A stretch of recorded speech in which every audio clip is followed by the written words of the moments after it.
1, 2.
I'd like to call the September 12th, 2023 Board of Commissioners work session to order.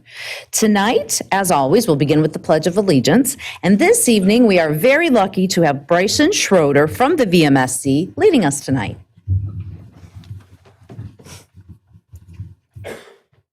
I pledge allegiance to the flag of the United States of America and to the republic for which it stands, one nation, under God, indivisible, with liberty and justice for all. Thank you, Bryson. Deanna, will you do the roll call? Denise Hall, President. Here. Catherine Carter, Vice President. Here. Liz McNady, Commissioner. Here. Martha Similaro, Commissioner. Here. Sandra Zadell, Township Manager. Here. Megan Weaver, Assistant Township Manager. Here. Lauren Gallagher, Township Solicitor. Here. Nicholas Cross, Township Engineer. Here. David Duffy, Chief of Police.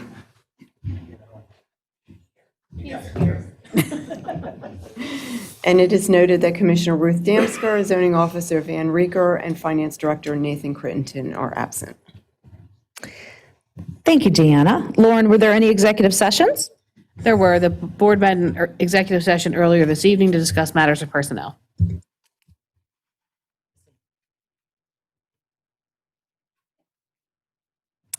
We're just going to switch up the agenda a little bit. And we are going to jump ahead to the recognition of Yin Young for 10 years of service to the township. And I'm going to hand it over to our Chief of Police, Chief Duffy. All right.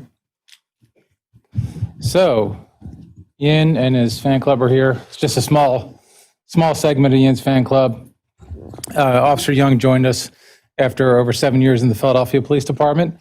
I recruited him myself. I'm going to take full credit for that. We'll skip the story, but it was a decent story. Yin is responsible, in addition to being a patrol officer. He's assigned to our motor unit, and he's been assigned to our major incident response team for a number of years. I'd be remiss if I didn't mention he just got a hole-in-one in golf, not miniature golf, real golf. He is in uniform, but if he was not, he would be wearing some sort of spectacular shoes. Ian is very well liked in the community and in the police department. We're happy to have him. And as I put in my email to the department, at least 20, 25, 30 more years. So, all right. Come on up. Yeah, please.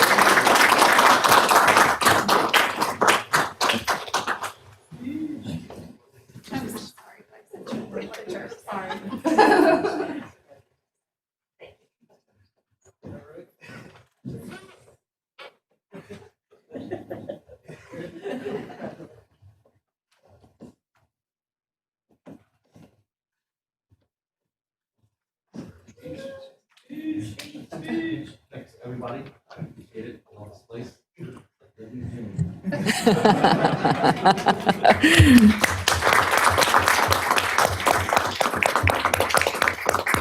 Thank you, Officer Young. And if any of our officers would like to continue on their busy lives, we absolutely understand. Thank you. Okay, moving on, we are jumping back an item to our VMSC presentation, and I would like to turn the meeting over to Shane Wheeler. He is the Chief Executive Officer of our Volunteer Emergency Medical Services. He has a presentation this evening, and we are super excited to hear it. Shane? Thank you. Jane, you have to talk at the podium, sorry. And No, you have no. to turn the little push the button that says, So just, oh, is the green light on? yes, it's on. Okay. Yes, thank you. Again, thank you for your time. And I just, are you slide? Okay, great, thank you. All right, first I just wanted to kind of bring everybody up to speed about the state of your EMS system, VMSC. We were introduced as Volunteer Medical Service Corps. We're not volunteers, right? We've transitioned over 90 years to a robust career department of nearly 100 or so staff. So you've seen the transition from volunteer medical service corps on our trucks to VMSC EMS. We do have a volunteer component with our search and rescue team, the canine side, but as far as the EMS services, they're 100% career with what we do. And I lead off with that because we've never asked for support from our municipalities in the 90 years we've been around, and that's part of the reason is because we've transitioned from, the volunteer element where labor costs aren't such an issue to, nearly a $6 million a year labor cost that we shoulder as an organization. But more importantly, I want to kind of set the table for you with regards to a crisis that is impacting our communities here in the Commonwealth and all over the country. With Pennsylvania, Maine, and Wisconsin pretty much at the tip of that crisis with regards to emergency medical services. In the last 6 to 7 weeks, we've seen 3 EMS system closures in the Commonwealth, and we expect that there will be many, many more. And that's because, quite frankly, the reimbursement by which by ambulance services, how they get paid is fatally flawed in emergency ambulance services. And many services across the Commonwealth, particularly, do not receive any municipal support. It's growing in getting there for emergency ambulance providers in our own locale, Lower Salford, Limerick, to name a few, provide significant subsidy to their emergency medical service. So it's growing. They're recognizing the challenges that we face. But just to name a few of the services, as you see across our communities, we're facing that. We've seen it here locally. Souderton, VMSC absorbed the Souderton area, namely to protect the North Penn. We were responding multiple times a day into those communities from our North Penn, and not therefore taking our trucks from servicing Upper Gwynedd and Montgomery Township and other North Penn communities to have to respond there. So we absorb those communities. Today, monthly, we respond over 100 times a month into other communities because of their lack of ability to provide adequate coverage in their communities. So it's a challenge that we're dealing with pretty heavily here locally to try to meet the demand of failing systems across the area. Slide, please. In 2021, VMSC's future was questionable. The municipal managers recognized the failures of VMSC. Over 49% of its responses, they did not respond. So almost half the time that someone made a request for an ambulance in North Penn in 2021, VMSC was unable to meet that request. So outside ambulances would have to come and respond. Our response times would take an average of over 16 minutes to get an ambulance on average in our communities. So the municipal managers took the lead. They met with the leadership of VMSC prior to my position there. It was a volunteer kind of led organization at that point. And they convinced the VMSC to take steps, or they were going to have to take steps, right? And one of the suggestions that the municipal managers of North Penn made was to first remove the volunteer leadership and put in a career leadership team, right?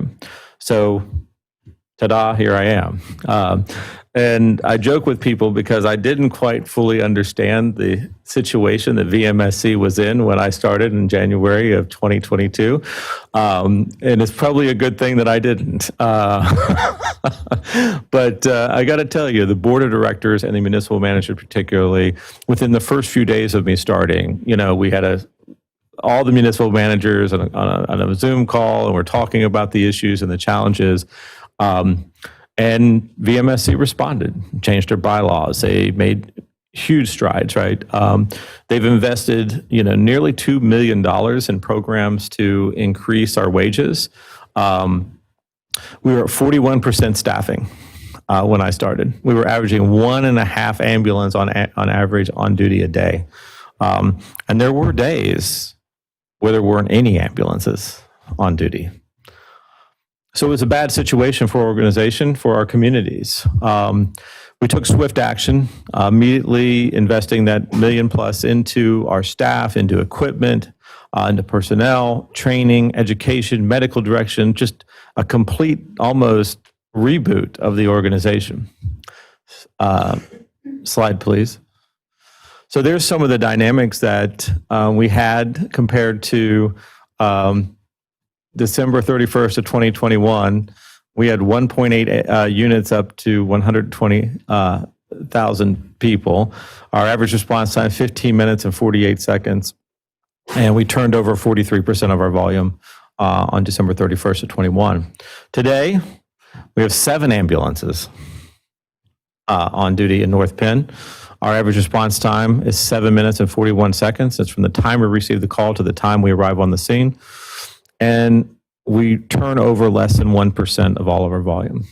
I tell everybody, if you have 7 trucks up, there will be a time you need 8. And that happens about 1% of the time. You might see a skip back or another ambulance service that comes into Ambler or something that comes in to assist us when every one of our ambulances go out on calls, which does happen. Slide, please. Beyond adding trucks and people, we invested heavily in clinical performance and medical equipment and pharmacology treatments that vastly improve the survivability of the residents that we take care of in our North Penn communities. We outperform and outpace the average throughout the nation and the Commonwealth for multiple quality measures, from heart attack times to our IV success rate, and our survivability of cardiac arrest, ROS, where nationwide that's about 23%, parallels the Commonwealth at about 24%, and we're at 41%. And what that means, ROS means return of spontaneous circulation, means that they get a pulse back when they were clinically dead.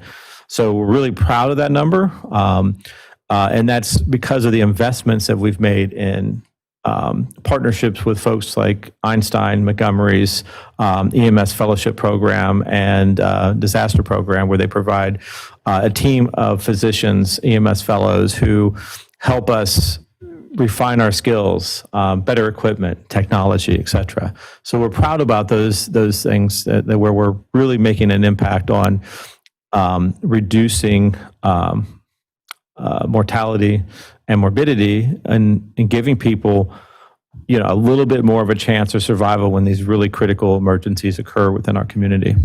Slide, please. We wanted to know what people think. So we commissioned a anonymous telephone survey, and asked 3 different questions. The first one: do you believe your emergency ambulance service is currently tax funded? You can see there are 37% of the population believe that we were tax funded, which I don't think is an uncommon. I thought it would be higher, to be honest, but 37% think they were already funding their ambulance provider. Would you support your emergency ambulance service receiving tax funding the way your fire and police do? 67% of the population responded in that survey that they would support that. And then we asked them, do you believe your emergency ambulance service adequately services your area? And 87% of the population that we surveyed responded that they felt we were providing good service. Now, we didn't say VMSC. We wanted to keep that out of it. It was just emergency ambulance service. So since we only called people in North Penn, we'll take credit that they like what we're doing. So there's some, call outs there for some people that were able to leave a voice message after the survey if they wanted to make a comment and so forth. So we were pretty happy with that. I found it interesting. We had a lot of people that said, hey, we need to pay our EMTs and our paramedics a decent wage. They should be paid better. They should have more benefits. They should do that. We agree. And that's why we've taken significant steps to address that concern by offering some of the highest wages and best benefit packages that are out there in the region for our EMTs and paramedics. We're lacking in one area right now, and that's retirement. We currently do not have a matching retirement program for our EMTs and paramedics, and we're working really hard to try to get there to do that. But we hear them, and that's one of the big costs. Approximately 78% of our budget goes to personnel, benefits, and compensation. Slide, please. Again, thanks. We face increasing challenges with un- and underinsured patients, right? We only get paid if we transport a patient. So it's interesting to note that there's about 20 to 25% of all the patient responses ambulance responses we do, those patients don't go to the hospital. I feel better. I'm not. You gave me something. I don't want to go now. They respond positively to a treatment. We help them out of the floor. Just numerous kind of things, and they just choose not to go. Well, we can't. We don't get paid for that. We don't get paid for event standbys with regards to our municipalities. We charge private companies and foundations, but we do not charge our municipalities. So when we have an event, you get an ambulance. When it was volunteer, it wasn't such a challenge, but when we're paying overtime and time and a half, it becomes an issue. But we continue to feel we have a place in the community, and we support those efforts.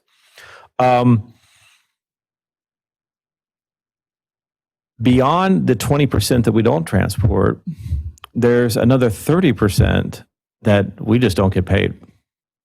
Either because they choose not to pay us, because they got the payment directly as the beneficiary for our service. If they had, I'll just use Independence Blue Cross, for example.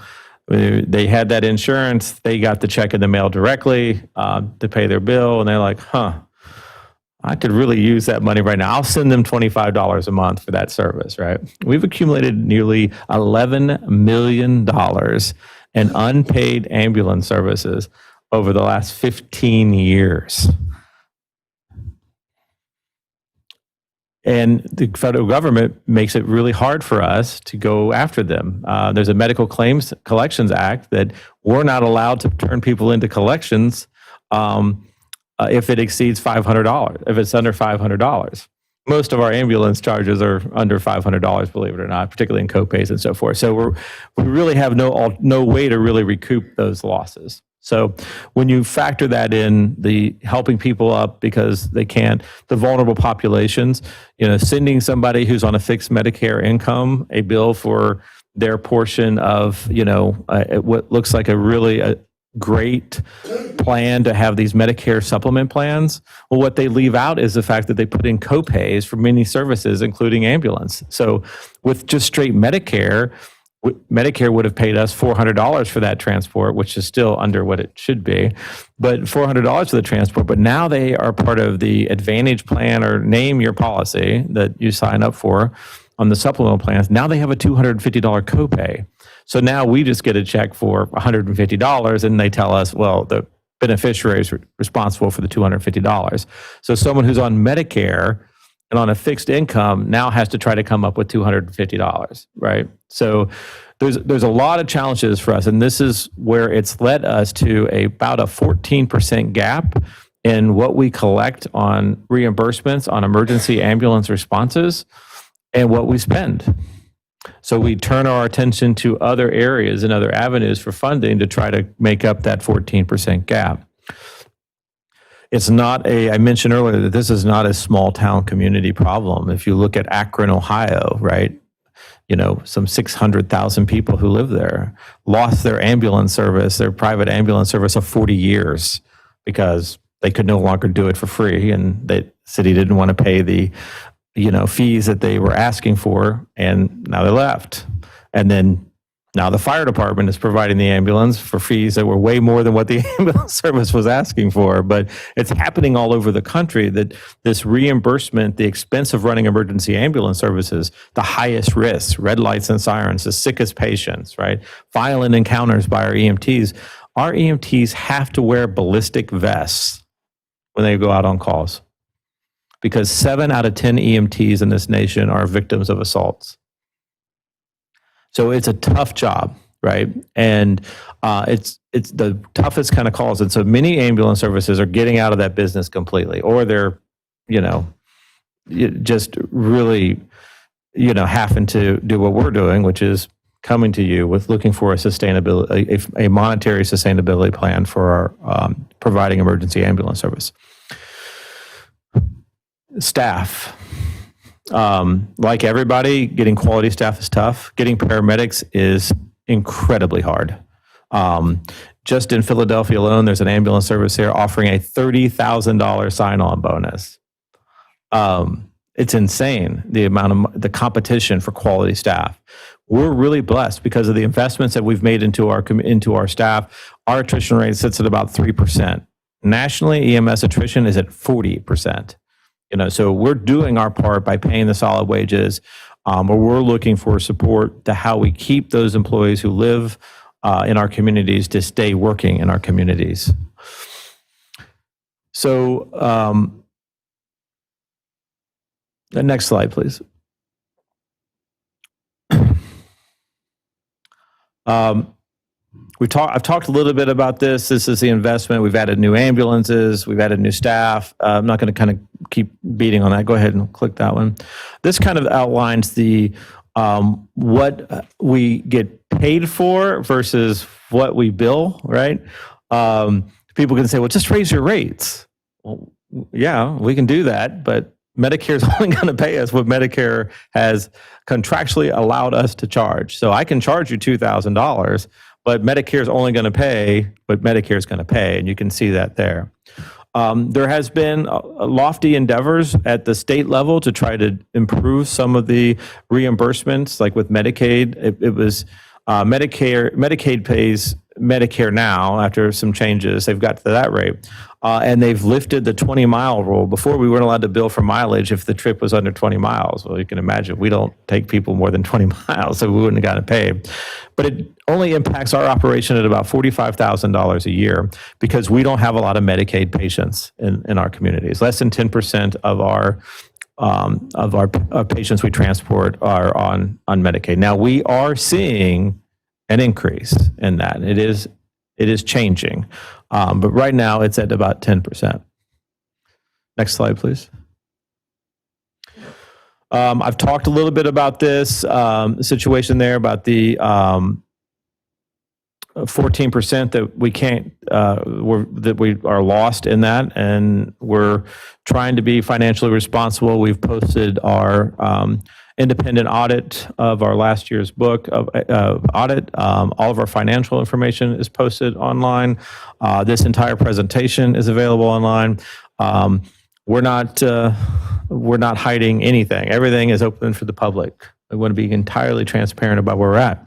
And I'm coming to you to saying that I'm not coming to you to tell you that we can't make payroll next week. I'm not coming to tell you that our ambulances are all broke down. I'm not even coming to tell you that we're not making any money, right? That we are okay. I will tell you that right now.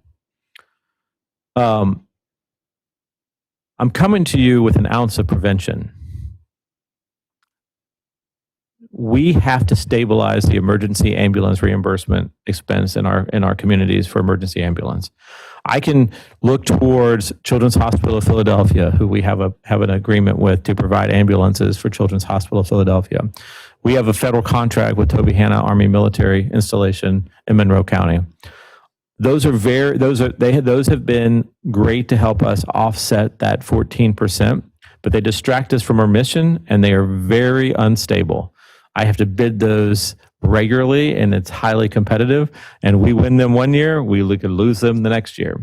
So we're looking for ways to create a sustainable funding solution so that nothing jeopardizes the emergency ambulance services that we provide in the North Penn communities. Next slide, please. What are we going to do with it? So We've identified 3 areas. One, we would absolutely, in full transparency, we would not commingle municipal funds in with our other funds. We would keep those separately. They would be independently audited by Mally, as we do every year with all of our other accounts. And we would provide a financial statement to the municipalities monthly so they could see right-hand what we're doing with the money they've entrusted us to do. The first thing is equipment replacement plan. Ambulances are expensive. We are very busy in North Penn running ambulance calls, and some municipalities, not Upper Gwinnett, roads are not that great, and they're pretty rough on our ambulance. They'll remain nameless. But so we're looking to find a way to have a sustainable vehicle replacement plan. It takes us about 2 years to custom order an ambulance and get it delivered. The cost of those vehicles are increasing craziness, like everything else is that you guys deal with. Quality staffing, employee retention programs. We really want a retirement plan for our teams. We think that's the missing link, and I think the municipalities could really be helpful in help us funding a good and decent retirement plan that would help us keep the EMTs and paramedics in North Penn who live here, stay here, and that's super important to us. And then the final piece, and it's kind of twofold. One is improvements in clinical enhancements, to which there is no motivation financially for an EMS system to do. We added nitrous oxide as a opiate alternative for pain management, primarily for children, because there is a population that, even in all the right indications to give them an opiate medication like fentanyl to deal with their pain, there is a subset of population that become addicted to that just with a medical administration. We work really hard to try not to do that. So we added nitrous oxide at $3,000 a unit to be able to provide a non-opiate pain relief treatment so that we could reduce that chance of opiate addiction with people. There's no incentive. We can't bill for that, right? We're looking at blood. Blood is the difference. EMS crews in Pennsylvania are a little bit behind other states. Blood makes a huge difference in the survivability of trauma patients. Excuse me. We can't charge more for the blood, right? We can't charge more for the video laryngoscopes that improve our airway management skills, or the ability for us to give medications to sedate patients so that we could properly treat them, right? So there's nothing for that. So this would be an opportunity for us in clinical enhancements to help us fund those new systems. Ultrasound's getting ready to go out to where we'll have ability to perform ultrasounds in the field to more clearly diagnose what's going on with the patient. And earlier detection on certain diseases could make huge differences in their survivability. Again, no mechanism for us to bill for that. It's just we want people to we want North Penn to be safe. We want them to have, when a resident has a life-threatening emergency, we want to give them every opportunity, every chance, 1%, 2%, 3% chance that we can give them so they survive that incident, right? We want them to go home and have a great rest of their life, right? The other piece that we want to do, and it's a bit counterintuitive to us, we know that in every community that we serve, the number one or the number two response that we do is for a fall. And when we break down those numbers, it's generally a female over 65 that has that fall. Okay? And we all know that person that has been full of life, very active, 85-year-old, going out there, doing great things, and they have that one fall. And then their life spirals from there. And within a year, 18 months, they're no longer with us, right? Most of these falls are trips over a pet, over a rug, right? Things that could be mitigated. We could do a prevention program.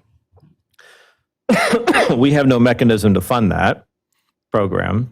And secondly, if the only means we have to get paid is to transport patients, every endeavor, no matter how noble it may be, to reduce that hits us financially. Suddenly, we're only responding to half the amount of falls we did. Well, that's great. Well, now we have a larger shortfall in our budget. Excuse me. So these are the things we want to do. We wanted to bring it to light. We've been engaged in conversations. I have been directly engaged in conversations with our municipal managers about municipal funding for about a little over a year now. Some municipalities have taken steps previously, really without solicitation on our behalf. Taliesin gave us $30,000, and Montgomery Township gave us $100,000 last year. This year in last year's budget. We immediately put that money into a paramedic program, and we're at this point we will graduate 10 paramedics. Thank you so much. We're going to hopefully graduate 10 new paramedics that are current VMSE EMTs in that program. So we're trying to be really responsible with that money, and that you're going to give us and trust us to continue to build upon what I believe is a superior EMS system that you have here in North Penn. I'm happy to answer any questions. Shane, I'd just like to commend you, as I always do, for the community that's here tonight. As you can tell, Shane has made a huge improvement to the quality of services at the VMSC. Thank you. And his staff, Bryson and Neil, and everyone that works there. So thank you so much for turning it around. And Shane is right. I was on that conference call when you first started saying, like, you need to fix this. And he did. And I feel very confident now in the services that you provide to our community. So thank you for that amazing, you really are a change agent, and you did a great job. So I just wanted to It's been publicly say that. Well, it's a team effort. It's the municipal managers who recognize the problem. It's the board of directors that took action, and then it's of course the team we've assembled. It's and the huge community support that we have. It's it's good, and we've taken every effort. I don't know if you've seen it. We've done everything from change boxes at restaurants that donate to your local EMS system that we use exclusively for our EMT and paramedic wellness programs because it's a tough job. It's a tough job. We were at a double shooting today, right? And it's a tough job. So we're always trying to find ways to take care of our people mentally, spiritually, right? And so we use those funds that we collect to try to support that. I'll just say one other thing is on our membership and subscription drives. One of the great things about those is it's really a service to the public, because particularly if you think you may need an ambulance, that membership is pretty reasonable, and it eliminates the balance billing, the copay requirement, and it's just a really good opportunity for that. Unfortunately, only 4% of the population in North Penn participate in our subscription drive. 4%. I'll speak to that. Sure. I don't know, a lot of people know, but I moved my mom in. She's 97, and I moved her in during COVID. And I've had to call the ambulance twice for her, and VMSC has been absolutely amazing. But one of the things that I learned working with Shane, my mom was getting bills, and you know how one of the things I said to him was that the billing envelope looks like the envelope that you get to donate. So when I would get it, I literally would throw it away because I had already donated, and the envelopes looked just alike. So I wasn't really paying any attention to it. And I had a meeting with Shane, and I happened to be talking to him about it. And the meeting was about the VMSC. It wasn't about my mom, but I happened to be talking to him about it. And he said, well, you can join the ambulance. So he explained to me what it was. And one of the things that I said to him after that, and even recently, is I think part of the problem around the VMSC and people not joining it is the education of the public. And I think that it would behoove us as a North Penn community to be educated better on exactly what the difference is in terms of paying the bill, that you have a responsibility to pay that bill, number one, because like I said, I was just, wasn't really paying any attention. But then even when I went to pay the bill, his staff explained to me that if I joined, then the bill, not the bill would be eliminated, but it would be taken up within the subscription. And the subscription, I think it was like for a family, because I decided to do the whole family since, I'm out, get everybody in on it. And I think it's like, I think it's 85 or 100 and something for the whole family. But within a year's time, I mean, even the 2 visits that my mom had, that was like $600-700. But if I paid for the subscription, then it would be covered for that whole year, and it would be all, it's like a no-brainer. But I do think that for the average public person, they really don't understand what that process is. So I'm just, one of the things that I've talked to Shane about is how not only doing professional development for his staff, but also doing more public service announcements, so to speak, in order to explain the whole registration and the difference between donating to the VMSC and subscriptions. There's a big difference between that. And I think that's what I didn't understand. I was donating, just like the envelope with the fire department, you get all those envelopes and they pretty much look the same. Which they said some of them are run by the same company. So of course the envelopes look the same because they're all donating. But there's a big difference between donating and also a subscription, and how important it is for the community to understand exactly what the VMSC, which runs me to the next part of my question in terms of the difference between VMSC and 911. Because there's when you call VMSC, you call 911, you think that you're going to just get, as I said to Chief Wheeler, because you see ambulances all the time, you just assume that you're just going to pop up and you're going to be there. You don't really know where they're coming from. And I think that's the other part of the education that this presentation does for us here, sitting here now, but for the average public person, you think the ambulance, I thought the ambulance, the VMSC was a part of the fire department or part of the police department. I didn't realize that they're all separate entities. So I'm just saying, as, a regular citizen, that people really would benefit from understanding where and why the VMSC needs fundings, just like North Penn Fire Department or Upper Gwynedd Fire Department, but more importantly, in terms of the VMSC, that they're their separate entity, and they need their separate services and funding sources, and trying to understand that sustainability so we don't go backwards in terms of where we came from in 2021, 2022, in terms of building that professional force that Chief Wheeler is trying to build. Thank you. You're welcome. I do have a question. I think you answered that one. Your professional development, I think it was on page 10, the clinical operations. Is that professional development? Is that what those Yeah, so classes? so we provide opportunities for our organization at all levels to, we think it's important as part of a sustainability plan to provide opportunities for people to grow. From EMTs to move on to advanced EMTs or to paramedic level certifications. There is a difference between an EMT and a paramedic. EMTs are about 150-hour, very basic kind of programs, to the paramedics that are in the field that are about 1,500 hours of training difference.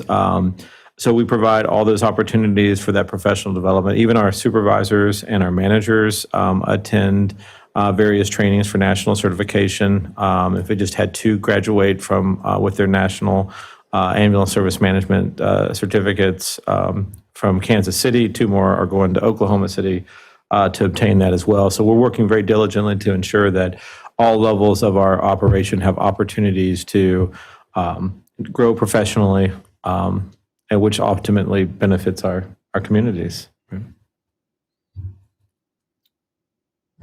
Great. Did anybody else have any other questions on the board or in the group? Did anybody have any questions?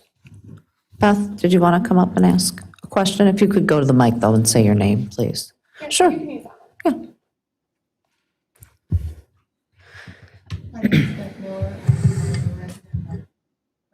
Beth, could you push the button? Oh, okay. My name is Beth Miller, and I am a resident of Upper Gwynedd, and VMSC most recently may know me as Muriel Miller. And I want to thank you guys very much because Mr. Sheets and Mr. McAteer were at my home last Wednesday to take me down to Abington Hospital, and everything worked out great. And all the years that we have been subscription members, we never thought we'd call you guys. So thank you very much. You're welcome. I'm glad to hear you're doing better.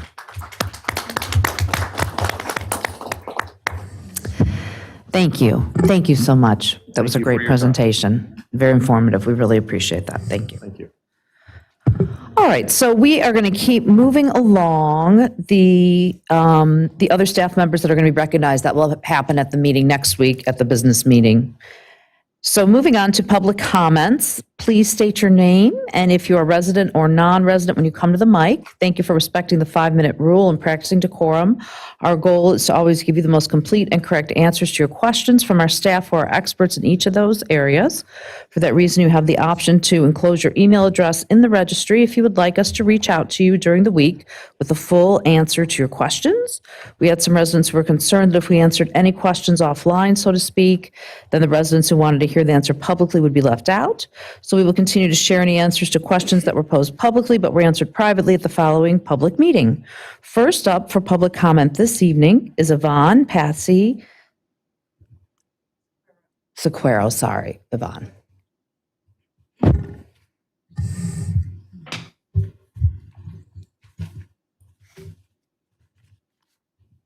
Okay. So this is directed towards Denise.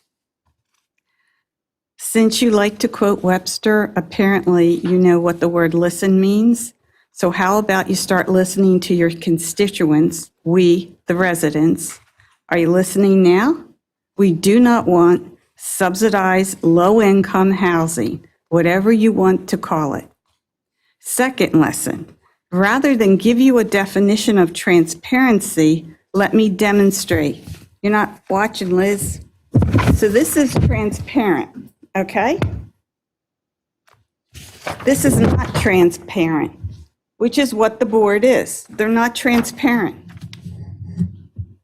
And here are a few questions for the board, which I don't think you're going to answer. Why exactly did the Upper Gwynedd Board of Commissioners cancel the workshop meetings this summer? Because it has never been done in the 35 years I've lived here. Have any answers? Okay, they don't answer.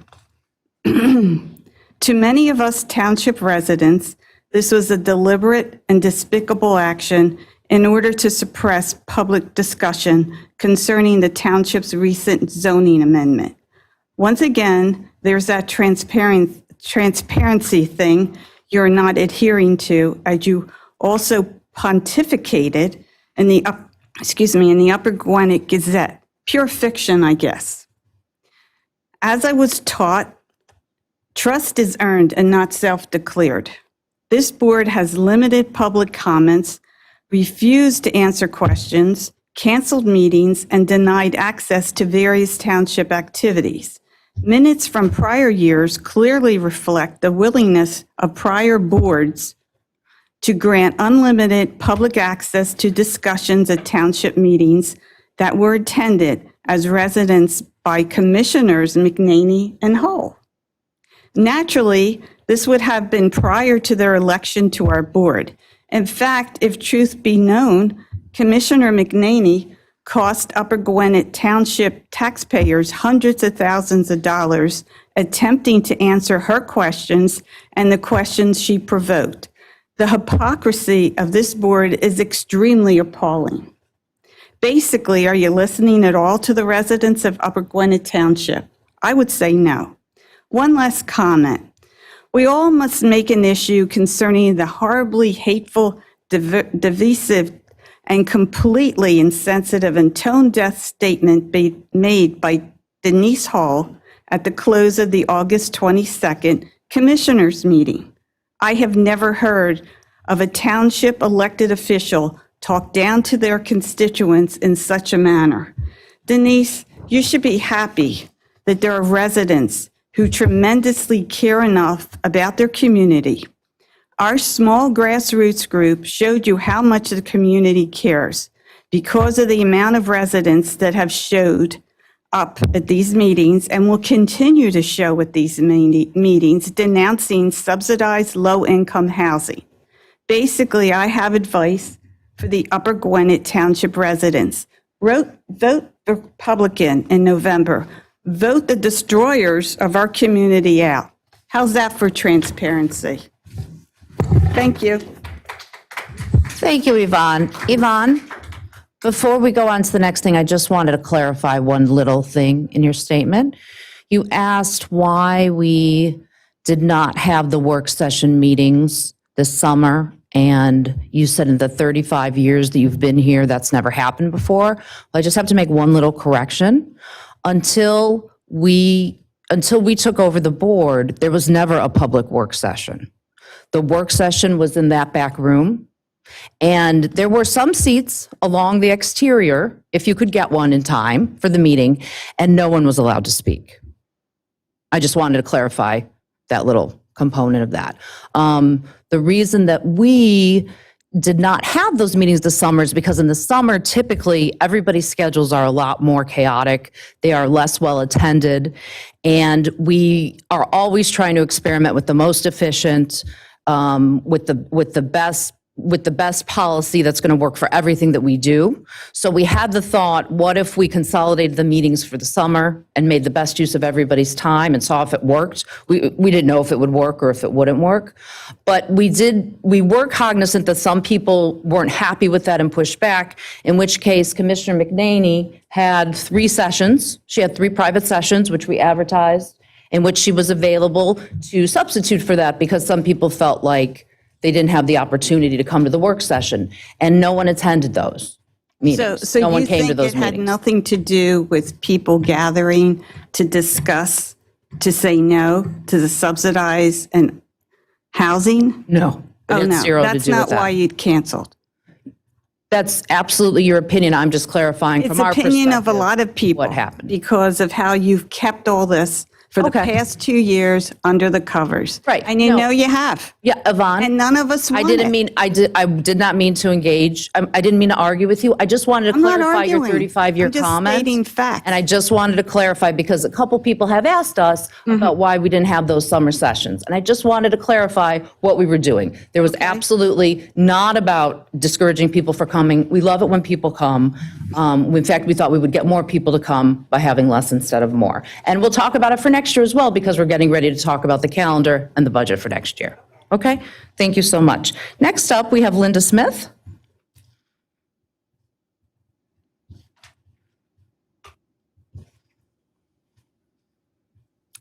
Hi, Linda Smith, 815 McIntosh Way. Just a couple of questions about the Martin property. Are there any renewed plans on the part of the township to acquire the Martin property, either negotiation or by condemning it? There's no progress right now whatsoever Okay. with it. Are there any proposals on file with the township regarding the potential development of the Martin property? There's nothing, nothing is happening right now. Thank you. Thank you. Next up, we have Pat Pino.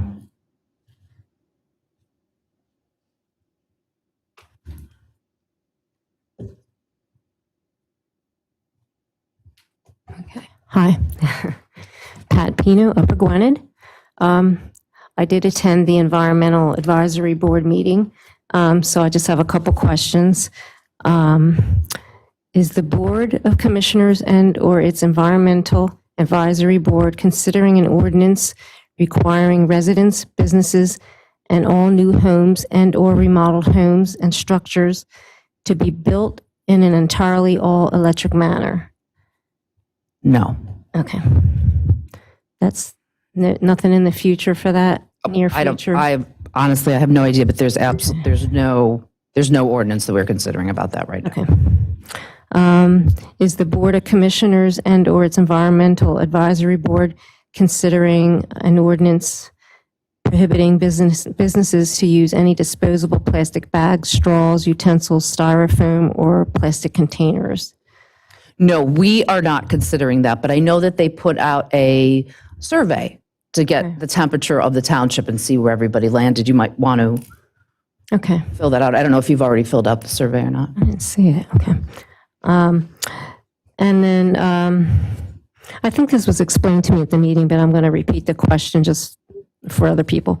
Could you please explain why Upper Gwynedd Township does not have leaf collection? We actually could, and I'm going to turn that over to our Assistant Township Manager, Megan Weaver, who's kind of an expert at the leaf I think collection. we talked about it a little bit at the environmental meeting, but I don't know. No, you had asked this question at the meeting. Yeah. So the township did explore that. We did put out a bid for curbside leaf collection. However, when we received those bids back, in comparison to a lot of the other municipalities, they were 100 to 200% over what other municipalities were paying, and the cost for it, it was just something that the board did not want to entertain at the time just because of how costly it was. Okay. That's it. Thank you. Next up, we have Samuel Wampole.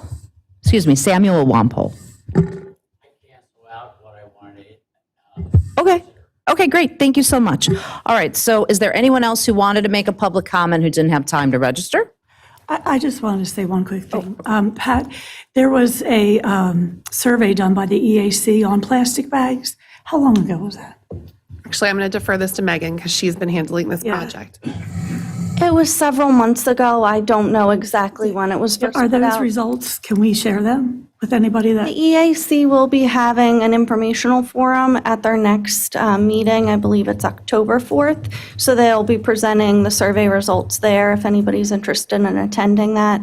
And they'll be inviting EACs from other municipalities as well to participate. Is that survey definitively closed? It is still active, so Yeah, people it's would still still active, be so able people to can still- respond. Yeah, they can still respond And to just it. so everyone understands the process, if the EAC did or didn't decide to move forward with that project, that would come to the Board of Commissioners for your approval. The EAC is just an advisory committee, so they can't make decisions like that on their own. That's a good clarification. Thank you, Sandra. Okay, so no other public comments?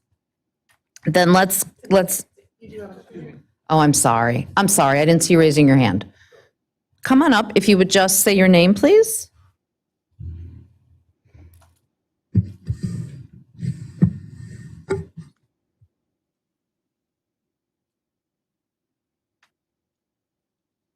Hello, my name is Peter Habib, and I'm a resident of the township.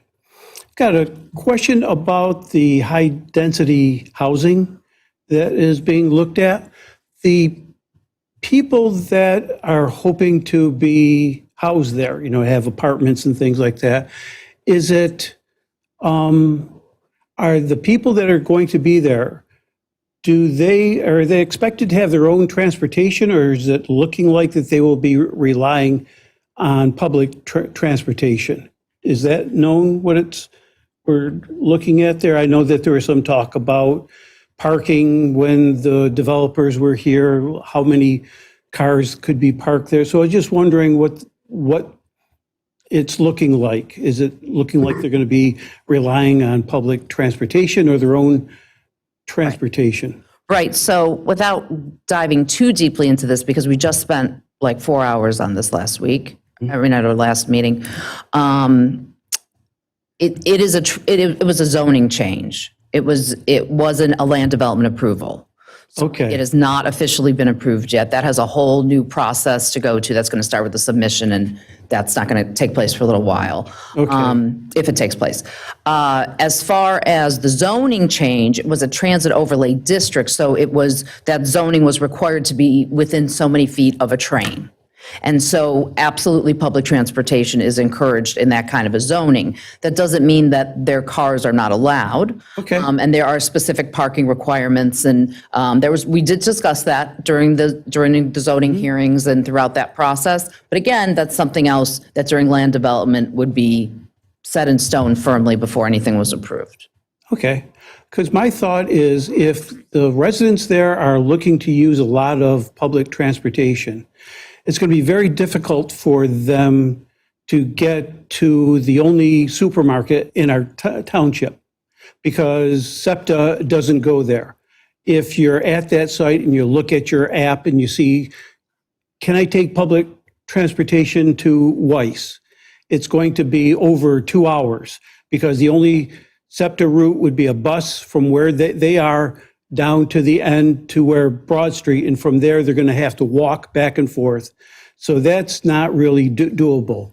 Their only other use would be to take the bus to go to the mall where Wegmans is. And let's face it, if you've got doing all your shopping at Wegmans, that's not really, at least for me, something I'd like to do. I mean, Wegmans is very nice, but it's not really the least expensive place where I'd like to go and shop. So I think that if we're putting this there, there's a good chance we could be putting people in where there's a food desert. So that's my issue, that if the residents there are going to be relying a lot on public transportation, they may have a hard time getting to where the food is. So I just want to make that known. Okay, thank you, Peter. Okay, so no one else, so we are going to, is there anyone else who would like to make a public comment besides the person who's raising their hand? Okay, so then this is the last person who's going to make a public comment in this public comment section. Go right ahead, if you could just say your name when you get to the mic.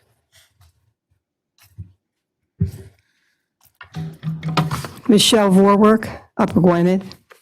I was just thinking about what the gentleman that just spoke said, and I was also thinking about the VMSC presentation, which was great, by the way, which is very concerning because of the populace. You know, he's going here, there, everywhere. I'm sure his presentation was presented with the populace of Upper Gwynedd. However, with bringing in new people with the housing, that's going to change the number, which would make the VMSC more difficult to get to where they have to go. It's just a thought. Thank you, Michelle. Could you spell your last name for me? V as in Victor, Orwerk. I'm a healthcare provider, so I understand. Thank you, Michelle. Okay. We appreciate that. Okay, so moving on, we are done with public comments, and I am now going to turn the meeting over to our solicitor, Lauren Gallagher, for our hearing. Thank you, President Hull. As noted on the agenda, this is a public hearing to hear comment pursuant to the consideration of ordinance 2023-01, which would amend the Upper Gwynedd Township Code of Ordinances at Chapter 50 to provide for the regulation and licensing of alternative and massage therapy establishments. The exhibits this evening will be T1, which is a copy of ordinance 2023-01, and T2 will be proof of publication of tonight's hearing, which was advertised on September 7th, 2023. The ordinance is linked in the agenda packet. Essentially what this does is it provides for the regulation of these alternative therapy establishment and providers. It requires certain standards that they have to have within their establishments, and this has been an effective tool used in other municipalities to help regulate some of these massage therapies. So we've worked with the police department to get this together, and we've used the county's model ordinance to put this together. Thank you, Lauren. Do we have any public comments regarding this hearing? Okay, great. Do we have any board comments? Okay. And that will be voted on next meeting. It'll be voted on next meeting? Yes. Oh, okay. I thought a because we had the decision hearing right now, we had to. No, it's just showing that it's going to be held on 9/19. Sorry. Oh, so we do not just have a hearing right now? I mean, if you want to move forward with it, you can. I thought Lauren was just explaining what the action will be in the future next week. Oh, okay. I'm sorry. I thought the hearing was happening. Advertised for next week. Yes, it's. Oh, okay. So then we can't have it. We don't have that choice. Yeah. Sorry, my bad. I thought we were having. It's okay. I also didn't say anything, so. Okay. Yeah. Well, We all do just a moved repeat. forward with it. We're all rehearsed now Yeah. to do it. Okay, great. Excellent. All right. So I do not want to make a motion right now. I open. And what I would really like to do is I would like to turn the meeting over to Sandra Zadell, our township manager. Thank you, and please forgive me because I'm operating on our township engineer's computer because mine wasn't following directions appropriately, so we're sharing. Megan, could you click on my manager's report?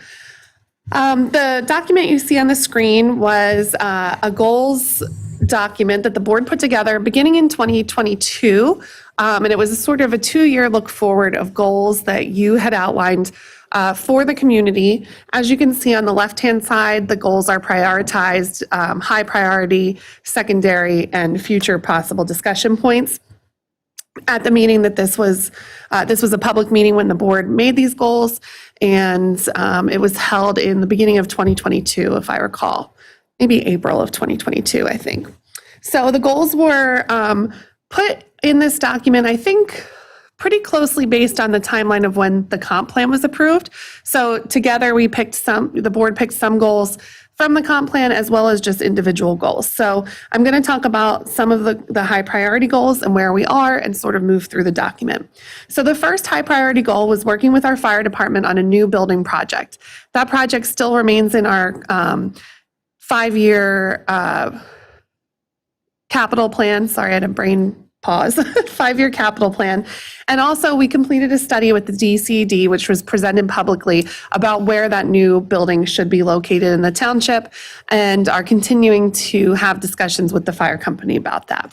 So in my mind, that goal is completed for now. We also worked to expand and update the TOD per the comp plan with a focus on affordability. I think that was completed with the passing of the TOD2 zoning.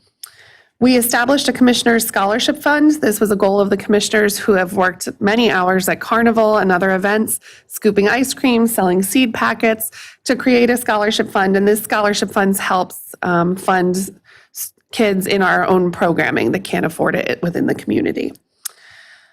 We also, the board also established visiting cultural and social community groups within our community to make sure that our outreach is ongoing. We did that. We attended the JSON Center. There's probably a few other events that we attended and got to know community members providing services in our community.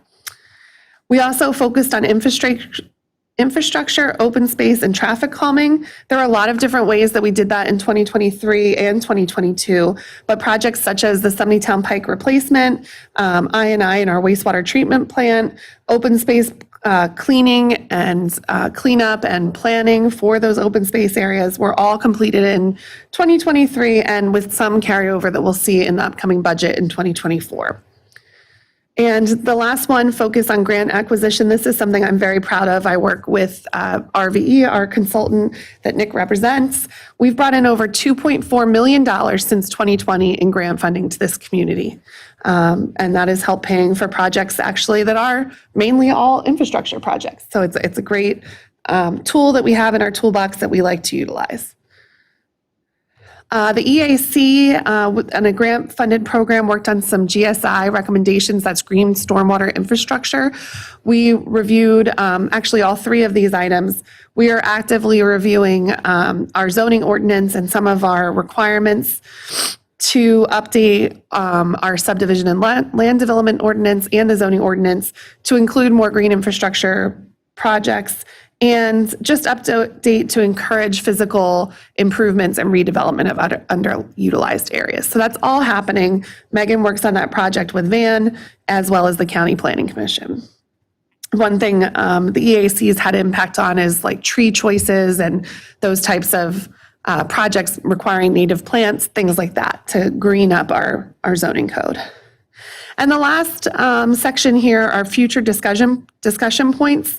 They are just things that were listed for the future to talk about, but some of them have been achieved. So one of the items is increasing affordable housing. That's been a common thing that we've spoken about for the past 18 months in meetings here.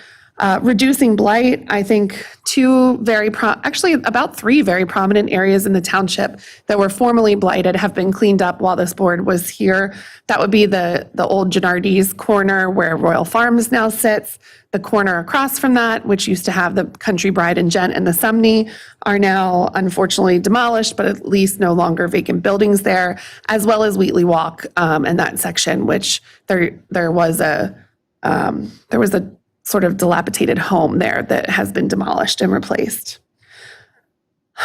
West Point Village Comp Plan recommendations. This is not one that we've really worked on, but it still remains on the list. So it's something we can discuss in future goal setting.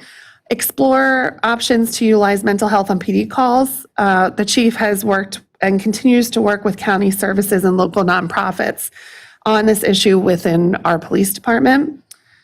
We have definitely increased township communications. I am so excited. Thank you, residents, for reading the newsletter and signing up for the Gazette, because I'm going to steal your...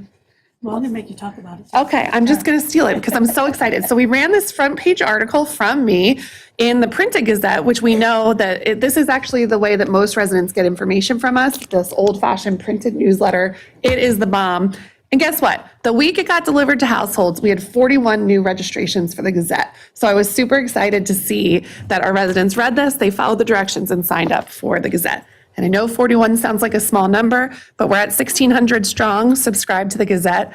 We work really hard to put good information in there, and it's a great way for residents to know what's going on in the community and a wonderful transparency tool. We also have been working on creating additional walking paths. We have made huge steps towards this progress with the acquisition of the Powerline Trail easement from PICO, as well as the completion of the Liberty Bell Trail study, as well as continuing to write grant applications to potentially be able to build some of those trails. And the last two items we really haven't seen any progress on in 2023, but I would anticipate with a new board in January, we will again be looking at setting a 2-year goal look ahead, and we can see where these goals fall. Are there any questions? Any questions from the public? Okay, thank you, Commissioner Hull. Trying to operate this computer that I don't. Usually this is, oh my God, it's not touchscreen. I'm like trying to touch it. My Surface Pro is touchscreen. Thanks for the reminder, Nick. So Megan, I know you'll be handling Van's report. Yes, so the first update is on zoning hearing board 23-06, and that's the North Penn Auto. This is the appeal of the zoning officer's decision to have ceased parking at the Wawa there at 1601 Valley Forge Road. This has been continued to the September meeting, and there is a proposed stipulation agreement to settle on that, so that will be heard later on this month. And then zoning hearing board 23-22, that's 1720 Supley Road. That was a variance to locate an accessory structure in the front of a yard, and that was approved at the August meeting. The next two are land developments that are scheduled before the Planning Commission tomorrow. 645 Sumneytown Pike is actually scheduled. They're going to be presenting that tonight, this evening, and that is for a 2-lot subdivision for plan approval. The next two, the Wawa and 825 Morse Road, those two are scheduled for the Planning Commission tomorrow night. Wawa at Valley Forge Road, that's a proposed preliminary final land development, and 825 Morse Road, that's a proposed 4-lot subdivision. The next item, 212 Church Road, that was previously scheduled to be on the Planning Commission meeting tomorrow. However, the applicant has requested to be removed from that agenda, and they will be placed on the October Planning Commission agenda. The next item is zoning hearing board 23-23. This is for 826 Ridgeview Drive. The applicant has since decided to withdraw their zoning hearing board application, so they will now be complying with the setback requirements. Does anybody have any questions on those? No? Thanks, Megan. Nick, would you like to make the engineering report? I would love to. With the school year upon us, everybody would just like to remind residents to be careful when driving through school zones, to adhere to the slower speed limits when the lights are flashing. RV is currently working with the township to install flashing pedestrian crosswalks on Hancock Road near the Gwynnor Elementary School and Pembroke Middle School to further protect students, school staff, and crossing guards from vehicular traffic. And that's all. Thanks, Nick. Included in the packet, which I'm not going to go through, but residents can click along online at any time between now and next week. We have all the staff departmental reports, as well as the public meeting minutes from August 2022. I would like to announce our budget work session dates. The budget work sessions will be held in this room on October 18th at 1 p.m. and October 23rd at 4 p.m. In these work sessions, department heads present their budget to the Board of Commissioners, and then staff prepare the full budget for presentation to the public in November. But these are public meetings and the public is welcome to attend. And President Hull, I'd like to turn it back over to you. Thank you. I would like to read this proclamation before I make a motion to approve Hispanic Heritage Month. This is a proclamation recognizing September 15th through October 15th of 2023 as Hispanic Heritage Month in Upper Gwynedd Township. Whereas the observation of Hispanic Heritage Week began under President Lyndon Johnson and was expanded by President Ronald Reagan in 1988 to cover a 30-day period starting on September 15th and ending on October 15th. It was enacted into law on August 17th, 1988 by approval of Law 100-402. And whereas September 15th is significant because it is the anniversary of independence for Latin American countries, Costa Rica, El Salvador, Guatemala, Honduras, and Nicaragua. In addition, Mexico and Chile celebrate their independence days on September 16th and September 18th, respectively. And whereas this month-long celebration recognizes the valuable contributions made by residents of Hispanic descent to all aspects of American life, including leadership and public service, business, the arts, education, and civil rights. And whereas the theme for this year's observance is Prosperity, Power, and Progress, recognizing the significant achievements of the Hispanic community in the economic and political industries. And whereas diversity represents one of our greatest strengths, and by recognizing the contributions and accomplishments of Hispanic American men and women, our township celebrates the importance of inclusion to building a brighter future for all of our citizens. And whereas today, more than 62 million Hispanics live in the United States, representing almost 20% of the population, and through their actions make America a more vibrant, prosperous, and secure nation. Now therefore be it proclaimed that the Board of Commissioners do hereby designate September 15th through October 15th, 2023, be set aside as Hispanic Heritage Month in Upper Gwynedd Township, proclaimed this 12th day of September, 2023. Is there a motion to approve the proclamation for Hispanic Heritage Month? We have a motion. Do we have a second? Second. We have a motion and a second. Do we have any board comments? Do we have any public comments? All in favor say aye. Aye. All opposed? Motion passes unanimously. Back to you, Sandra.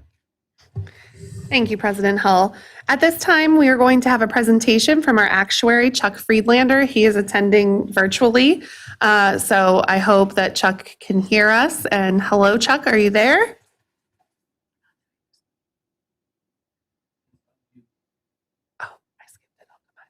Before I get started, I was fascinated by the EMS presentation. And when they're interested in setting up a retirement plan, Sandra, I'd like you to give me my contact information. I'd be glad to help. That sounds good, Chuck. You've done a good job for us. Thank you. I've been working with the township for over 20 years. I'm the actuary for the police pension plan. I also do work with the VIBA for the police officers post-retirement medical and some compliance work with the non-uniform defined contribution plan. So today we're going to talk about the police pension plan and the valuation results, what the experience has been since the prior valuation. The actuarial valuation is basically a snapshot of the plan's assets and liabilities that we take every other year at the beginning of the year. So the most recent evaluation was January 1st of 2021. So I'm reporting today about the actual evaluation of 123, and this will be the basis for the budgeted contribution requirements called the minimum municipal obligation for 2024 and future years until we do the next valuation in 2025. Next slide, please. A little bit of introduction for those of you who don't know me. I'm Chuck Friedlander. I'm a consulting actuary. I'm the president and chief actuary of my firm, Municipal Finance Partners. I am a graduate of Carnegie Mellon University in mathematics, business, and economics. I've been working with municipal pension plans for over 40 years, and my specialties are pension plans and post-retirement medical plans. Next slide. So what do? Well, I prepare the actuarial evaluation reports, and I just spoke about the most recent 1/1/23 valuation that I already have a draft of that waiting for Sanders and Nate's approval. I also prepare the Act 205 reporting form, which is also ready to be filed. I assist with the preparation of the minimum publication, or MMO, which is the subject of today's presentation, and the AG 385 form, which is what you fill out to get state aid to help fund a pension. In addition, I provide information to the auditors for financial statements. When somebody terminates or retires, I prepare benefit calculations, the forms for them to elect their form of payments, and just general consulting. Next slide. So a little bit about funding of pension plans. Act 205 in 1984 imposes funding requirements on all municipal pension plans. Despite that, plans could become underfunded, whether it's due to benefit increases or actuarial losses, such as when the market tanks. Without these rules, it can get really worse. For example, the state pension plans, the state requires the townships and boroughs and cities to make contributions. It does not require itself to make contributions towards its own plans. So sometimes that gets under budgeted. But the general concept that I operate on is that while police officers are working for the township and the current taxpayers are paying for their salary, for their equipment, we should also be funding their pension plans during their careers. Next slide. So here's the history of the MMO for the police pension plan. Consists of 3 pieces. The normal cost is fairly consistent from year to year. That's the larger blue piece. The red piece is administration and investment expenses. And the green piece is the amortization of the unfunded liability, which is kind of like the mortgage on the pension plan. When the pension plan is underfunded, you have to fund that shortfall through amortizations. And you'll notice from 2024, 25, and 26, there is no amortization payment. And that's because after all these years of funding and investments in the 1/1/23, the actuarial accrued liability is funded. Next slide. So this shows how the MMO is funded. The blue piece at the bottom is the member contributions, the green is the state aid, and the purple is what the township contributes. So as you can see, that number is coming way down for the future years. See that little red piece in there? Instead of an amortization payment, when your plan is overfunded, you take 10% of that excess and use it to reduce your contribution requirement. So the experience is good, and based on current assumptions, we're looking at smaller contributions. Next slide.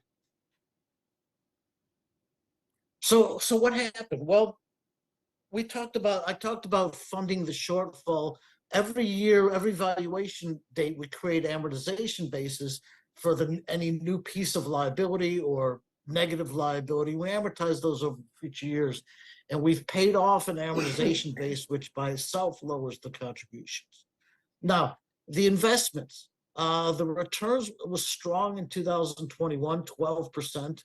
But 2022 was a bad year for the market, and it almost lost almost 17%. One of the things we do as actuaries is called actuarial smoothing, where instead of using the market values, we take gains and losses and spread them out and recognize them over 5 years. So while the market value was, up and then down, we had good, strong returns. On an actuarial basis, the fund earned 11.35% in 2021 and 4.77% in 22. So we had a gain of about $533,000, or about 2% of assets. The assets are about 2% higher than we thought they were. On the liability side, we had an experienced loss of about 43,661, or about 2.2% of the liability. We had a loss from salary increases that were greater than expected. Fewer people terminated than expected. We had a loss because we didn't have any retiree deaths, which was a good thing for the retirees. And we had some gains from retirement and drop entry, other offsetting minor gains and losses. We also had a contribution gain, which is basically what happens when you put in a little more than needed on an actuarial basis. The reason for that is the delays in the MMO process. For example, the 2021 contribution was based on the 2019 valuation. So there's a lag built into it. You're going to have contribution gains some years and losses the next. Also, since we're now overfunded, we have assets exceeding the liability. Instead of having an amortization payment of almost $69,000 a year, we have a funding adjustment of $18,000, which reduces the contribution. Next slide. So these are the investment returns over time, and I put this up to show the impact of actuarial smoothing. Where you can see the market value returns, the blue liners are very, very variable. The actuarial value is a lot less variable. That's why we call it actuarial smoothing. It makes the returns smoother. You can see that we had really good returns, 19.7, 14, and 12 for the 3 years prior to 2002. So we basically had gains that we weren't recognizing and holding back, and those are helping offset the big loss from 2022. So even after that, we still made 4.77% on that actuarially smooth value. Next slide. Here's another way of looking at the assets and liabilities. Again, the blue is the market, the red is the actuarial, and you can see that we get to about the same place, but the red is a much smoother path. And what that does is it keeps your contributions from fluctuating from valuation to valuation. Next slide. So there are 3 columns here. The first column is if we base the 2024 MMO on the prior actuarial valuation, this is what it would look like. If we base it on the new valuation without any changes in assumptions, you get what's in the second column. And again, there's no amortization. The current valuation uses a valuation interest rate of about 6.75%. And we looked at lowering that to 6.5%. You can see at that point, we again have an unfunded liability, a little higher normal cost. Next slide. Chuck, I'm sorry. Oh, sorry. I think you're about to cover it. Never mind. Go ahead. So in terms of funding that, you can see that, again, if we don't change assumptions, the employee contributions, state aid are going to be about the same. We have that little 18,000 funding adjustment to lower it. So it takes a big bite out of the township contribution. However, if we drop the interest rate to 6.5%, we're back to that third column, and the contribution is about $396,000. Next slide. So here's the funded status of the plan. As you can see on an actuarial basis, in 2013, again, due to smoothing, that's when we recognized the last piece of the 2008 market downturn. And we've made steady progress since then to the point where we're 98% funded after the change in interest rate to 6.5%. Next slide. Oh, any questions? Chuck, it's Sandra. I was just going to comment that the reason that the staff is recommending going with the 6.5% assumed interest rate is that that's how much we assume our returns on investments will be. So a lot of townships have 8% as that number, and then you can get into some pretty sticky situations. So because we were in a situation where we were paying off that amortized funding, we chose to reduce the assumed interest rate at this time when we're in a good position so that our plan predictions and actuarial assumptions are more conservative. What that means is we can rely on those actuarial assumptions even more because we're assuming that the market's going to make 6.5% versus 6.75. Right. For example, I showed you how we're smoothing way up now. We have those losses to recognize over the next several years. That's going to reduce the gains that, any gains we get. So I do expect lower returns over the next couple of years. But the biggest impact, and again, we were at 8% prior to 2017, which was kind of dangerously high. When we lower this valuation interest rate, what we do is we allow the investment advisors to take a little more risk out of the plan and take a little more variability. We're more sure of where we're going in the future. And yes, this is a more conservative assumption, and it's something that will help improve the plan funding in the future. Thanks, Chuck. Do any of the commissioners have any questions for our actuary? I'm sure everyone has 5 million questions because it's so complex, but I think Chuck did a great job of making it easy to understand. And I did want to point out in the packet, you do see that our 2023 police contribution for the MMO was approximately $612,000, and our 2024 contribution is being reduced by about $18,000. So we're still choosing to make more conservative assumptions, and also at the same time, we'll be able to pay less for the MMO contribution. I've worked in 3 other townships. None have had a pension as well funded as ours. It's something I'm extremely proud of. I think that the board should be extremely proud of your continued investment into our police pension plan. And also our officers are contributing to that plan. So of all the things that can really hurt municipal finances, it is police pension plans, because a lot can change. And if you're making risky assumptions, you can have a big problem. And that's why we're choosing such a conservative route.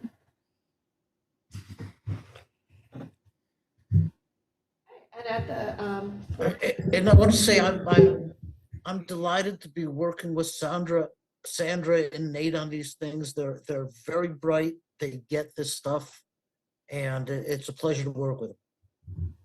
Thank you, Chuck. Thanks, Chuck. That was a really great presentation. That was really Thank you. helpful. It's actually a Thank shorter you. version. I made a longer presentation at the pension committee meeting a couple of weeks ago, and so 2 years from now, when I do come to the pension meeting, and you get the whole big long presentation as well. All right, I'll mark my calendar, Chuck. Thanks, Chuck. We appreciate it. You're welcome. You're welcome. Thanks for having me. It's good to see y'all. Great. So for the board, just next week, you will be considering the approval of the MMO. That's an action that we have to take, and then we will budget the new funding amount into the 2024 budget. Any questions from the public? My favorite topic is police pension plans, so ready to answer any? No? Okay. Darn it. Okay. And I skipped something because I was cognizant that Chuck was waiting on the line, and I just skipped item 22, which is the approval of the building renovation project. So let me just open so starting in actually, I think the 2022 budget, we allocated funding. When this board came in, they really wanted to follow up on one of my recommendations, which is to increase our security in this building. So currently, we have, I hate to really talk about this publicly, but our entrance is not secured. So anyone can just waltz into our public workspace, our private workspaces. This actually happened last week. We had to call the police over to remove someone that was sort of where they shouldn't be, and was an interesting character. We have, people's social security numbers, financial statements, people working in these areas, and it's really important. And I would say common now that municipalities secure those entrances. There's been active shooter incidences in the Commonwealth, in municipal buildings, and it's just paramount to me as the township manager that we secure this facility. So luckily, the board allocated funding towards that. In 2022 and 2023, we've been working with an architect. We put the project out to bid. We also, as part of the project, added some scope.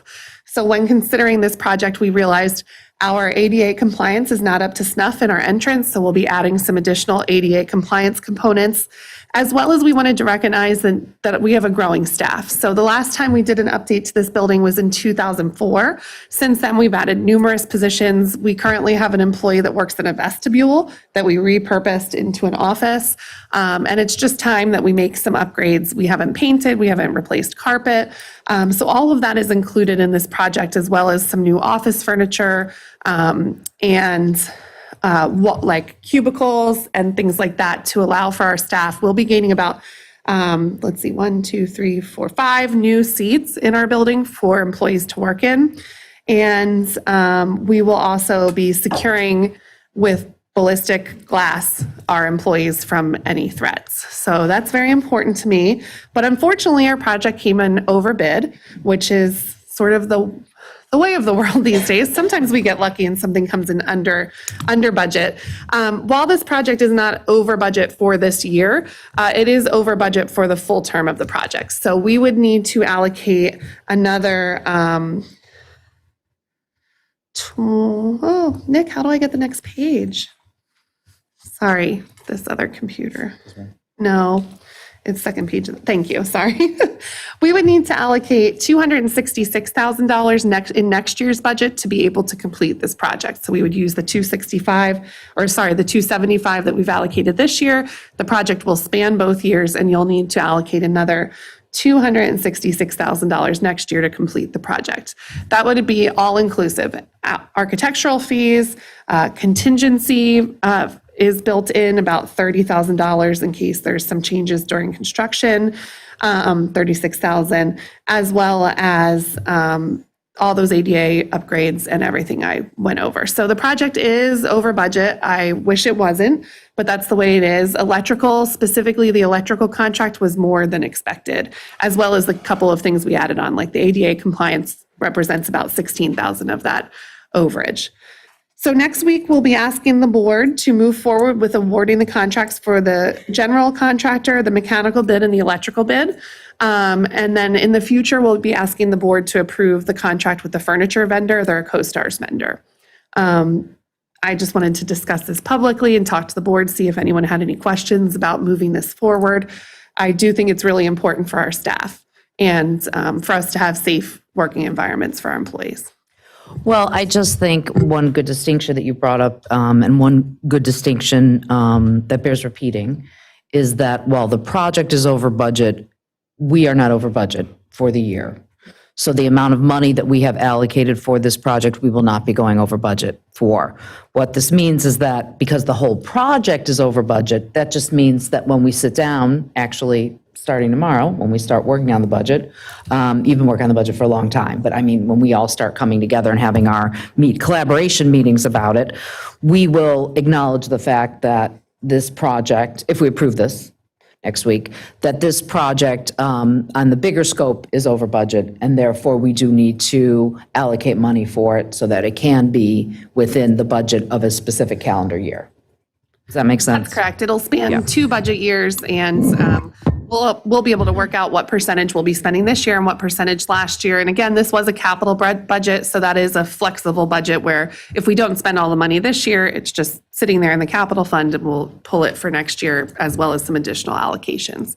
And I do want to point out that over $2 million that we spoke about earlier of grant acquisition, that funding specifically alleviates the pressure on our capital fund, which pays for these types of projects. So while this individual project is over budget, we have done a lot. In fact, the entire Haynes Run project, almost the whole thing, including engineering, was paid for through grants. So, we can't really get grants for this kind of stuff. No one's giving us a grant for new office chairs. But the things that we can get grants for, we work really hard to do that. Sandra. Oh, good job, Commissioner Carter. Thank you. 2 questions. One, the ADA that you added, was that added initially, or? It was not. We added it in discussions, with our public works director when we were meeting with the architect after we'd already projected the budget. He mentioned, hey, we should add the push button entrance option on the side of the building. Unfortunately, because we're adding the bulletproof glass, those doors get way heavier and it just increased the cost. It's mainly an electrical cost to be able to automate the opening of the doors for ADA compliance. So that was after the initial scoping. My second question is, what is the timeline? If it's in this year? Thank you. I'm starting this year. Didn't really hit that. Yeah. So we are currently in the process of working with the architect and the furniture vendor, which has been all year long. We believe construction would start in December, probably. So absolutely, the majority of the spending for this project will be next year, and a small portion. So when you come to the township building in December and January of next year, if this project is approved, I think we'll have a lot of employees working in this room and in the atrium as we work on the other side. And the timeline for the construction is about a couple months, a little bit less than 3 months, as well as a week for the furniture vendor.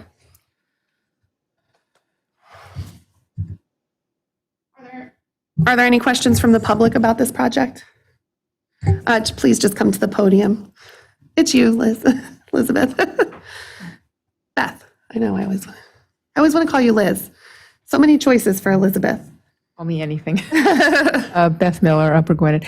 My question is, as part of this hardening up of the building, is that going to include this front door here? No, this door will not be included because we'll be securing people. Sorry, but during the day, during our normal operations, we will be securing the entrance of people through to this side of the building. So people will have to meet with the receptionist and then they'll be buzzed in. So it won't be that free flow that currently exists.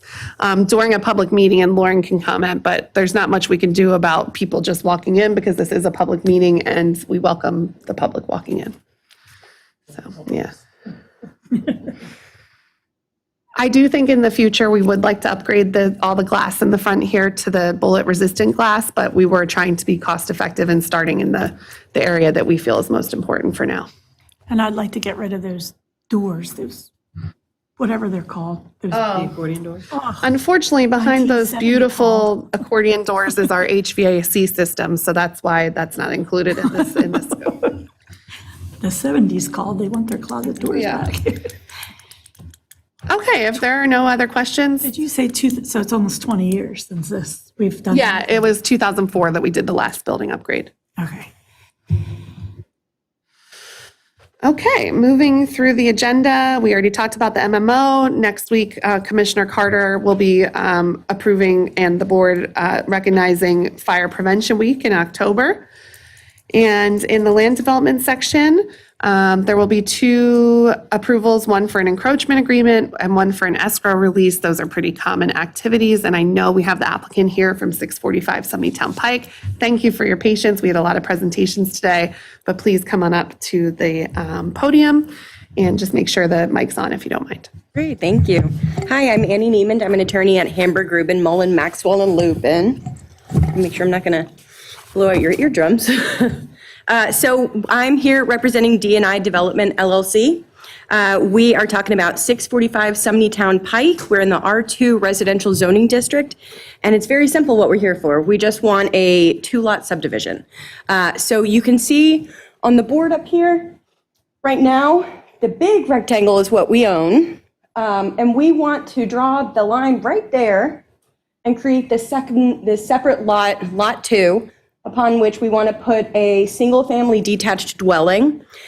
We have been to the zoning hearing board. We got a variance to allow 3 units on Lot 1. Those are already existing. So there's a building here that has 2 units. There's a carriage house over here that has 1 unit. And there's a barn which has garages and storage in there. So nothing on Lot 1 is changing. We're just trying to parcel off a little section. I shouldn't say little. We're parceling off a section to create a new single-family detached dwelling. Like I said, we were at the zoning hearing board in February. We were granted relief. That was subject to some conditions. We have met those conditions. One was to add paved parking. We've done that. Another was to add some landscaping to ensure privacy for one of the neighbors. That has been in place since the spring. So, in a nutshell, we've met the conditions. We actually don't need any waivers, and we can comply with all of the review letters. So that's it. It's just that simple. We're just looking for a minor subdivision, a 2-lot subdivision. And I have with me our engineer and the applicant. So if anybody has questions, we're happy to answer them. And that's all I've got. I feel like we should have questions since you sat here this long. It's okay if you don't. No, I'm familiar with this. Okay. This property, and I've been watching and seeing, but that's all I got. Sorry. And Megan, just to confirm, we are asking for board action next week on this item. Yes, next week. Great. Anything else from the board? Yeah. The single-family dwelling, is somebody going to be living there, like it's already sold, or is going to be up for sale? Dan, has that been? I'll be the new resident. Ta-da. Okay. So yeah, I guess you can say it's sold. I can vouch for him. He's a good guy. And as a resident, you'll come to more of our meetings, right? Can't wait. I grew up in the area, I grew up in North Wales, and so I'll be giving back to the community. I'll probably join the fire company again. I was a member there for over 10 years, so. Forward to it. Thank you, and thank you for coming. Thank you so much. I'm waiting so long. Oh, it's okay. It was interesting. You've got a really active citizenry, and that's nice. Yeah. Not all townships do. We agree. Okay, moving on. There's a decision item in Commissioner McNaney's section for the carnival parking agreement. Everyone knows that the carnival already happened, but we did authorize an agreement with WB Homes to allow for additional parking for our volunteers, and we're just asking the board to ratify that decision. Is there a motion to ratify the carnival parking agreement for our volunteers with WB Homes? We're going back in time for a minute. I'll make a motion. There's a motion. Do we have a second? I'll second. We have a motion and a second. Do we have any board comments? Do we have any public comments? All in favor say aye. Aye. All opposed? Motion passes unanimously. I'd just like to thank WB Homes for allowing us this additional parking because they are a great neighbor, and congratulate Chris Canavan on 20 years working I just saw that on LinkedIn, so that's pretty cool. Especially since he was my professor at Villanova when I was in school, so. Up next, we have two 5K runs. They are scheduled on the same day, but our police department didn't feel that that was going to be a conflict. Our Park and Rec director obviously was very busy the last few weeks and this week, so I haven't heard back from her about if one of these groups would like to move their date, but I should have that information for you by the next meeting. I just had a couple questions about that. The one on the second one, the 10 a.m. to 12, it says it's actually 8:30 when registration starts, and they say it's going to go till 1. They expect 100 runners plus. Where are they going to park? I will take that question and get you an answer for next week. I was concerned about parking because of the Village of West Point living there. I kind of know, but I want to make sure that it's been taken care of. Well, wait a minute. That 5K is going to be in West Point Village? I thought it was going to be the township building. No, that's the dog one No, is Home at really Last fun. is gonna That's a be at the- 5K Yeah. and a walk. And then there's one a little bit later in the village that would close down, park, and go through the astronaut neighborhoods. I think so, yes. Yeah, and that's from like 8:30 to 1, but I was just confused on the times, like the race doesn't start until 10:30. They think everybody will be done by 11:30, 12, and then have some sort of gathering, a meet and greet, he called it, in where? I guess inside the winery, but where's the 100 cars going to go? Yeah, I don't have that information for you, but I will speak with the police department and our Park and Rec department who reviewed these applications and get back to you with that answer. And just to refresh my memory, when it says on their application that they will notify the residents, is that a note that they hand deliver and put in, people's doors, or how are they to notify, and how do they know?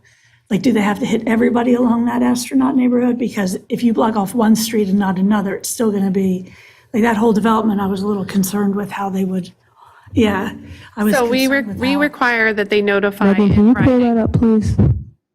Yeah, We require that they notify in writing residents along the route of the event, but that probably does not include like every other street that might feed into that route.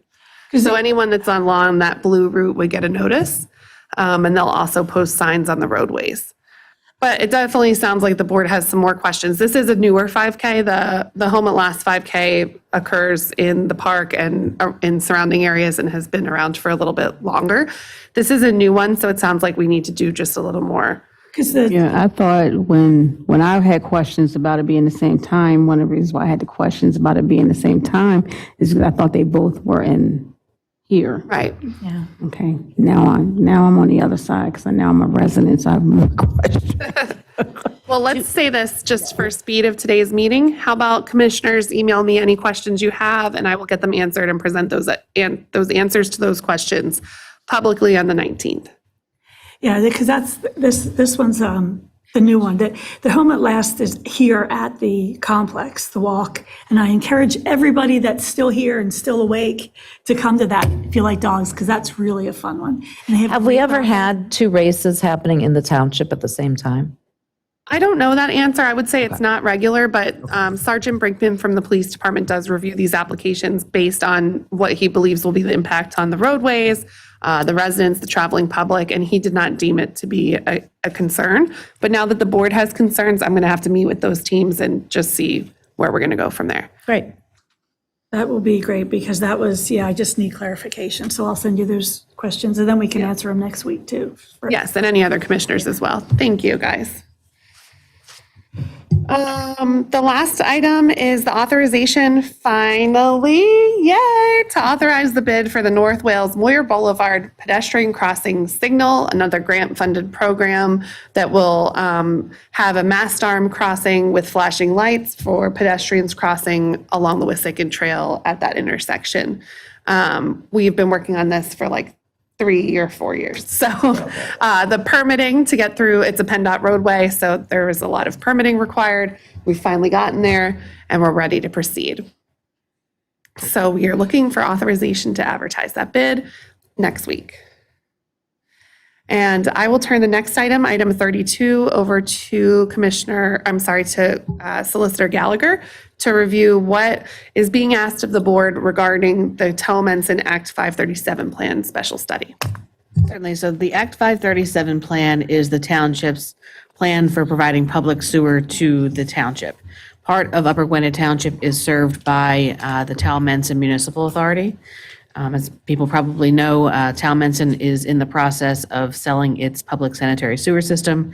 In order to do so, they need to update their Act 537 plan to indicate that it will be serviced by Pennsylvania American Water rather than the Towmenson Municipal Authority.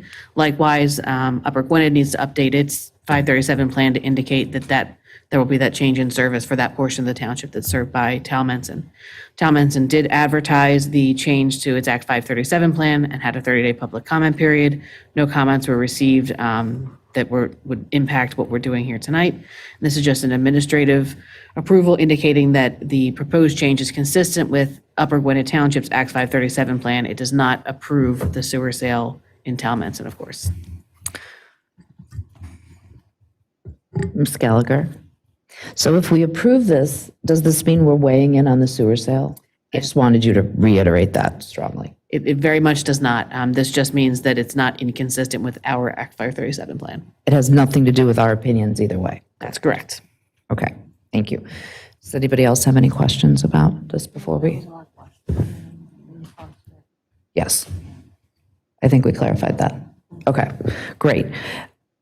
Is there a motion to approve Resolution 18-2023, Towmenson Act 537 Plan Special Study?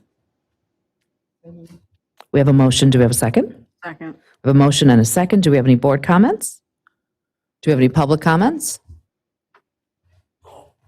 I was joking. I was going to say, I think there's one back. And I don't know if this is inside the scope of the Act 537. Microphone, name. Oh, sorry, I apologize. Mark Connolly, 11 Kearney Drive. Okay, so I don't know if this is inside the scope of the Act 537 plan, so feel free to say this is outside the scope. But I know there was a lot of paperwork. But one of the things they mentioned, I guess, we're going to be keeping with the 2015 agreement, which I guess right now, my understanding is that we're paying Towmenson for just the small portion, but we're spreading that cost across all the residents, right? No. Correct. It was very important to us to make sure that whatever Towmenson decides they do, they honor our agreements that have been in place for a long time. So we have approximately 200 residents that still are billed directly by Towmenson, or they're not billed directly by Towmenson, but they're served by Towmenson Sewer. They're billed by Upper Gwynedd Township, and then we pay Towmenson.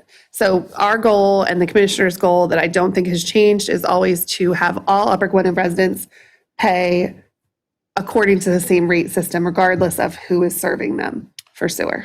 And I guess the other question I had too that's kind of related to that is that I noticed in that agreement, I think they mentioned that the price that we're paying is based on the lowest rate per EDU. And I think that Towmenson is going towards a I guess, meter billing. So I just was curious, how is that impacting things? I mean, I did the math. Even if like the highest price that the opponents are saying, we're still talking probably less than $20 per EDU for our residents. But do you know how are they going to calculate that going forward? So Lauren may be able to answer this better, but I think that there is no allowable change to the way that they bill Upper Gwynedd Township. Upper Gwynedd has a bulk rate agreement with Talmenson, and one of the things that we are in conversations with Talmenson about is about how that there's going to, what the impact, if any, will be moving forward. I can tell you that Talmenson sewer sale has made our WIP project even a greater success than it ever could have been before, because if we had far more residents in this situation. Like I said, I just want to get some clarity on some of those points. I'm not going to say anything for or against. I just want to get some clarity there. Sure. I mean, I'm also not going to say anything for or against, but if Talmenson rates increase and we have less people going to Talmenson, that's good for the township. Yeah. All right, thank you. Thank you. All in favor, say aye. Aye. All opposed? Motion passes unanimously. The last two items are not linked yet. They will be our open and paid invoices for September, and that is all I have, President Hull. Thank you, Sandra. Does anybody on the board have anything else? I do. This past Wednesday, this is about the Upper Gwynedd Fire Department, and it was a post between Greg and Eric concerning the Upper Gwynedd Township Fire Department. This past Wednesday, Greg, along with his wife and colleagues from the Upper Gwynedd Township Fire Department, got to join PICO's senior leadership for a luncheon at the main office building in Center City. Greg, along with a few other co-workers, were presented awards honoring them as recipients of the Exelon Employee Volunteer Award. Upper Gwynedd Fire Department will receive funding on behalf of Greg's employer. Commissioner Carter, can you pull the mic a little further away from your mouth? Thank you. Oh, I'm sorry. No, it broke off during the meeting. It fell. I'm sorry. Should I start over? No, we heard you, but just continue.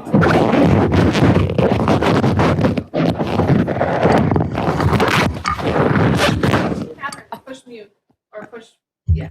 There you go.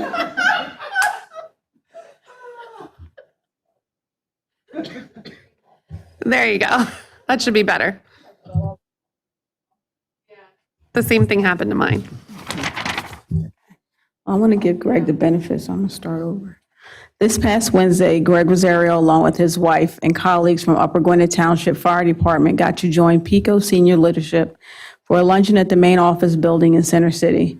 Greg, along with a few other co-workers, were presented awards honoring them as recipients of the Exelon Employee Volunteer Award.